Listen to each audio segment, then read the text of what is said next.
19 h, un accident impliquant un poids lourd et un minibus s'est produit dans le tunnel. 10 autres véhicules sont repérés dans l'ouvrage. Les automobilistes sont priés de rejoindre l'abri le plus proche. L'accès au tunnel est immédiatement fermé par le gestionnaire.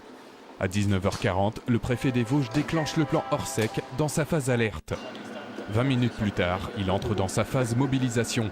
Sapeurs-pompiers, gendarmes et personnel du SAMU sont dépêchés sur les lieux. Les forces de l'ordre mettent en place les premières déviations. Pour l'heure, 32 personnes sont rassemblées dans les abris. 2 blessés sont repérés. Le préfet, coordonnateur des secours, donne l'autorisation d'évacuer les rameaux 8 et 9.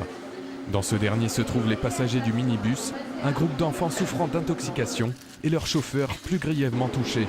Les premiers soins sont donnés dans la navette d'évacuation. Pendant ce temps, effervescence au poste de commandement opérationnel. Les personnes mobilisées essayent d'obtenir de plus amples informations sur le sinistre.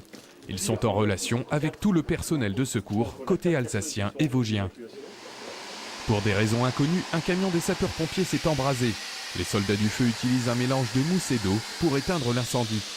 9 nouvelles personnes ont rejoint les sas de sécurité. Elles sont également évacuées via la galerie vers les postes médicaux avancés. Les victimes les plus gravement touchées sont rapidement prises en charge. Les brancards s'amoncellent sous les tentes. Les médecins du SAMU apportent les premiers soins avant transfert vers l'hôpital. Le plan Orsec est levé dès 22 h 20. Albert Dupuis, préfet des Vosges, dresse le bilan de cet exercice. Bilan positif en termes de fonctionnement de l'alerte et de rapidité du fonctionnement de l'alerte, ce qui est un élément majeur puisque l'efficacité des secours dépend aussi de la réactivité.